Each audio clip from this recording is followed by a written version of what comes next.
भाई फिर से ड्रामेबाजी चालू हो चुकी है किलियन एम्बापे की। अभी अभी न्यूज़ आई है कि he has asked to leave PSG in January as his relationship with the club has broken. Reports by Mario Cortegana. तो ये एक जर्नलिस्ट हैं जो कि रिपोर्ट करते हैं रियल मैड्रिड और ला लीगा के अराउंड जो हैपनिंग्स होती हैं वो। और एक रिपोर्ट में तो ये भी था कि मैड्रिड जाएंगे किलियन एम्बापे काफ़ी जल्दी, और हो सकता है रियल मैड्रिड का जो उनका मूव जो नहीं हो पाया था समर में वो पूरा कर लें इस बार जनवरी में। तो वही ये जो ड्रामेबाजी है फिर से चालू हो चुकी है।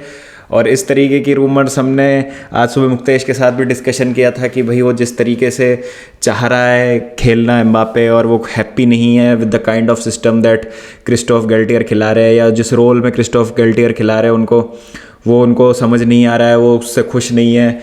It is not according to the promises that were made to him by the club. कई सारी चीज़ें हैं। तो जिस दिन से कॉन्ट्रैक्ट एक्सटेंशन हुआ एम्बापे का, अजीब अजीब चीज़ें सुनने में आ रही है कि मतलब क्लब का डायरेक्टर टाइप का रोल दे देंगे, रिक्रूटमेंट उसके हिसाब से होंगी, और कौन रुकेगा कौन जाएगा, इवन कोच का जो सिलेक्शन होगा, मैनेजर का जो सिलेक्शन होगा, वो सारा कुछ एम्बापे के कंसेंट के बगैर नहीं होगा।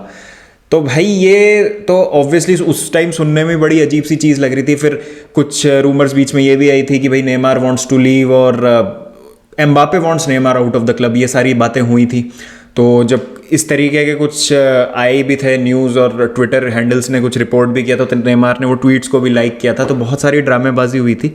अब ऑफ कोर्स एक दो दिन में ये चीज़ आ जाएगी कि एम्बापे या कोई भी मतलब पीएसजी का जो रिप्रेजेंटेटिव होगा वो डिनाई कर देगा इन रूमर्स को कि भाई नहीं, ऐसा कुछ भी नहीं है, कुछ भी ऐसी सिचुएशन नहीं है कि भाई पीएसजी और एम्बापे की किसी भी तरीके से जो है वो रिलेशनशिप ब्रेक डाउन हो गई है। सारा कुछ मीडिया का क्रिएटेड है नरेटिव, और ये है और वो है, अभी सारा इसको नकार दिया जाएगा। लेकिन क्यों ये बार बार चीज़ आ रही है, क्यों बार बार इतने ड्रामेबाजी हो रही है एम्बापे को लेके? और मेरा एक सवाल ये सबसे है कि मतलब जब हम डिस्कस करते हैं सिचुएशन को, कि जैसे एक वो भी मतलब क्लिप आई थी कि एम्बापे हकीमी को कह रहा है कि भाई तू अच्छा खेल, तू बेटर खेल, don't be sorry be better, तू सही नहीं कर रहा है, ऐसे नहीं कर रहा है, और Hakimi is literally apologising to Mbappe, और ये सब सारी चीज़ें हो रही हैं। तो कौन इतने ज़्यादा कंट्रोल फ्रीक टाइप के आदमी को, जिसको लाइमलाइट में रहना है, हर चीज़ के कंट्रोल में रहना है, और उसके अलावा और कोई सुपरस्टार नहीं हो सकता उस टीम में, तो कौन है ऐसा क्लब जो इतना बड़ा रिस्क लेना चाहेगा? भाई this guy can be a time bomb, भाई पूरा सब कुछ ख़त्म कर सकता है अगर आप इसको खुश नहीं रख पाए तो। क्या इतने नखरे सहने के बाद रियल मैड्रिड लेना चाहेगी एम्बापे को? I would be very surprised. और अभी जो कॉन्ट्रैक्ट दिया, इतना जो बम्पर कॉन्ट्रैक्ट दिया है पीएसजी ने एम्बापे को, उसका क्या होगा? और जो हम इतना सब कुछ सुनते आए हैं कि इमैनुअल मैक्रोन जो प्रेसिडेंट है फ्रांस के, उन तक का इंटरवेंशन था, जिन्होंने कन्विंस किया कि एम्बापे को कि भाई तू रुक जा, मत जा, और तू रुकेगा तो भाई हमारी मार्केटेबिलिटी बढ़ेगी, हमारे अगले ओलंपिक्स जो हैं वो पेरिस में होने हैं, कतर में जो वर्ल्ड कप हो रहा है और पीएसजी के ओनर्स है, तो सब कुछ सिनर्जी और सिंक में चलेगा। ये सारी चीज़ें हो रही हैं। फिर वही पहल है कि मेसी को भी रोकने की कोशिश करेगी PSG, because brand value, marketability, ये सब। तो एम्बापे का भी उसमें उतना ही बड़ा रोल था। तो ये सब चीज़ें मतलब बहुत ही ज़्यादा कमर्शियल हो गई हैं। और मतलब ऑब्वियसली कमर्शियल तो सब कुछ ही हो गया है। सब क्लब्स को अपनी मार्केटेबिलिटी देखनी है, अपना प्रॉफिट्स देखना है, पैसे कमाने हैं सबको। बात ये है कि आपने इतना ज़्यादा मतलब सर पे चढ़ा लिया एक प्लेयर को और उसको सेंट्रल फिगर बना दिया है, given the fact that you have some senior players in your team like Sergio Ramos, Lionel Messi, Neymar, और उसके अलावा भी आपके पास बहुत सुपरस्टार टाइप के प्लेयर हैं जो आने वाले टाइम में बहुत बड़े प्लेयर बन सकते हैं। जैसे हकीमी आपके पास, डोनारूमा है, और भी बहुत बढ़िया बढ़िया प्लेयर्स हैं। आपकी स्क्वाड बहुत लाजवाब है। तो वो सब आप एक जब असेंबल कर लिया आपने इतनी शानदार टीम, जो कि चैंपियंस लीग बड़ी आराम से जीत सकती है, अगर आप कंपेयर करेंगे किसी भी स्क्वाड से पीएसजी का स्क्वाड को, तो बहुत कम स्क्वाड्स हैं जो इस समय मैन फॉर मैन पीएसजी से बेहतर दिखेंगी आपको। तो वो सब आप क्या चाह रहे हो, क्या करना चाह रहे हो? मतलब मेरे को तो पीएसजी का एज अ क्लब ही इसमें आउटलुक समझ नहीं आ रहा है। ऐसा अब क्या कर दिया उन्होंने कि एम्बापे को खुश नहीं रख पा रहे भाई? वो इतना ज़्यादा पैसा देके, इतना बड़ा कॉन्ट्रैक्ट देके, क्या प्रोमिसेस है जो ब्रेक किए? तो ना तो इसमें मुझे एम्बापे की साइड की स्टोरी समझ आ रही है, ना मुझे पीएसजी का आउटलुक समझ आ रहा है कि PSG how can they mess this up after giving Mbappe what ever he needs, after giving him that contract, और उसके बाद मतलब एक तरीके से सेंट्रल फिगर बना देना इस टीम में एम्बापे को। उसके बाद भी अगर भाई बंदा खुश नहीं है तो फिर पता नहीं पीएसजी ने क्या किया ऐसा। तो भाई ये बहुत ही बड़ी अजीब सी सिचुएशन है। और मुझे इसमें पता नहीं भाई, आई डाउट कि रियल मैड्रिड जाएगी वापस से हाथ डालेगी एम्बापे की डील में अपना। क्योंकि ऑलरेडी जो बंदा उनको इस तरीके से रिजेक्ट कर चुका है, बॉर्डर लाइन मतलब मैं तो कहूँगा धोखेबाजी टाइप की फीलिंग आई होगी रियल मैड्रिड फैंस को, जिस तरीके से उसने फ्लर्ट किया पूरे टाइम रियल मैड्रिड के साथ। मैं फ़ैन हूँ बचपन से, ये है वो है, रोनाल्डो के पोस्टर्स हैं मेरे रूम में, और फिर एंड में कॉन्ट्रैक्ट एक्सटेंड कर लिया। ठीक है, एंड ऑफ द डे जैसा मैंने उस टाइम भी कहा था, प्रोफेशनलिज्म ही है सब कुछ।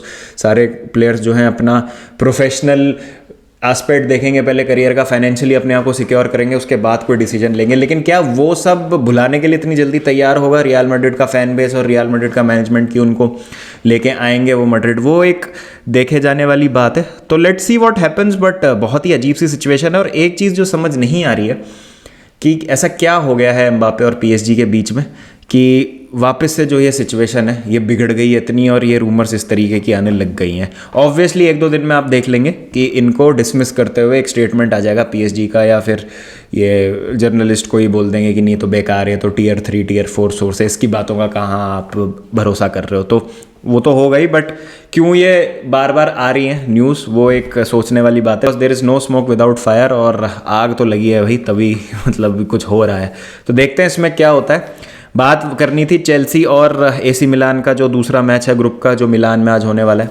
अगेन काफ़ी एक इंपॉर्टेंट मैच चेल्सी के लिए, और अगर चैंपियंस लीग के राउंड ऑफ 16 में अपनी जगह बनानी है तो काफ़ी एक सर्टेनिटी आ जाएगी अगर आज एक रिजल्ट निकाल लेते हैं। अगेंस्ट मिलान स्टैमफोर्ड ब्रिज में बहुत ही बेहतरीन खेली टीम, फिर वुल्स के अगेंस्ट भी बैक टू बैक 2-3-0 विक्ट्रीज। तो एक दिख रही है पॉटर क्या करना चाह रहे हैं सिस्टम के साथ, टीम के साथ।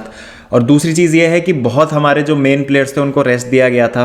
रीस James, Thiago Silva, Aubameyang, Sterling, Kovacic, ये सारे प्लेयर्स जो हैं इनको रेस्ट मिला था। तो ये मैं देखता हूँ ये 4-5 प्लेयर आज लाइनअप में हमको दिख सकते हैं। तो काफ़ी कॉन्फिडेंस आ रहा है, और जिस तरीके से टीम खेल रही है आई थिंक आसान तो नहीं होगा, बिकॉज थियो Hernandez will be back for this game. और एक बहुत मुश्किल जगह है सैन सीरो, अगर आप क्राउड का एटमॉस्फेयर भी देखें जिस तरीके से मिलान को सपोर्ट करता है उनका क्राउड, बहुत ही ज़्यादा अमेजिंग है। तो प्लेयर्स के लिए एक ओकेजन काफ़ी डिफ़िकल्ट होगी to manage and to scrape past AC Milan. वो एक इंटरेस्टिंग चीज़ होगी कि किस तरीके से हम गेम को अप्रोच करते हैं। आई थिंक जिस तरीके से हमने लास्ट गेम अप्रोच किया था बिल्कुल वैसे ही दिलेरी से खेलना है। Just stick to your basics, stick to your plans, और मुझे लगता है कि we have enough fire power. Easy नहीं होगा, बट अगर मैं प्रिडिक्शन की बात करूँ तो I will go with a narrow 2-1 Chelsea win, और दैट विल मेक श्योर कि हमारा एक पैर जो है वो राउंड ऑफ 16 में चला जाएगा। तो ये एक चीज़ है जो इसके लिए मैं काफ़ी कॉन्फिडेंट हूँ एज अ चेल्सी फ़ैन। काफ़ी टाइम बाद एक इस तरीके के यूरोपियन टाइम में कॉन्फिडेंस आ रहा है कि हम कुछ एक रिजल्ट निकाल सकते हैं। बाकी देखते हैं आज गैलेगर को चांस मिलेगा, 4 एट द बैक जाएंगे कि 3 एट द बैक जाएंगे। आई थिंक हमको सरकमस्पेक्ट थोड़ा सा रहना चाहिए, 3 एट द बैक के साथ ही जाना चाहिए। वी शुड नॉट एक्सपेरिमेंट अभी बहुत ज़्यादा। तो मुझे यही लगता है यही लाइनअप हो सकती है। केपा एंड गोल, बैक 3 हो जाएगा आपका कुलेबाली, थियागो सिल्वा और चालोबा का। आपके राइट विंग बैक हो गए Reece James, left wing back होंगे कुकुरेला। आपका जो डबल पिवट होगा बीच में कोवाचिच और लॉफ्टस-चीक का गेम बहुत इंप्रूव हुआ है पिछले 2-3 मैचेस में। I am very impressed with him. Decision making quick हो गई है, is not keeping hold of the ball, जिससे चीप पोजेशन कंसीड हो जाता था। पासिंग जो है ऑन पॉइंट है, फिजिकल है और कैन शील्ड द बॉल। तो बहुत अच्छा उनका गेम जा रहा है, तो मैं देखना चाहूँगा उस मिडफील्ड 2 में। उसके बाद जो फ्रंट 3 होगा आपका मेसन माउंट, रहीम स्टर्लिंग और ओबामियांग, ये मुझे लगता है हमारा सबसे पोटेंट फ्रंट 3 है। ऑब्वियसली पुलिसिक और हेवर्ट्स पे थोड़ा सा अनफेयर है कि उनका अच्छा रहा था पिछला गेम, स्कोर शीट पे भी थे, बट मुझे लगता है कि ये हमारी स्ट्रॉन्गेस्ट टीम है इस समय जो हमारे पास प्लेयर्स हैं। और गैलेगर को भी अगर मौका मिलता है इसमें, अगर 4 एट द बैक के साथ हम जाते हैं, एक सेंटर बैक कम अगर हो जाता है हमारा, तो जो एक्स्ट्रा हमारा मिडफील्डर आएगा वो मैं गैलेगर को देखना चाहूँगा इस टीम में। तो आई थिंक यही 2 लाइनअप्स होंगी जो मुझे लगता है कि आज ग्रैहम पॉटर उतारेंगे। बाकी देखते हैं मैच में क्या होता है। तो मेरा जैसे मैंने कहा प्रिडिक्शन है 2-1 चेल्सी विन। आप मुझे बताएं आप लोगों का क्या प्रिडिक्शन है, आपको क्या लगता है मैच में क्या होगा, और of course about the whole Mbappe situation क्या लगता है आपको, how will this pan out. तो चलिए फिर मिलते हैं थोड़ी देर में वॉच अलोंग के साथ। ध्यान रखिए सब अपना, take care and don't forget to keep the blue flag flying high.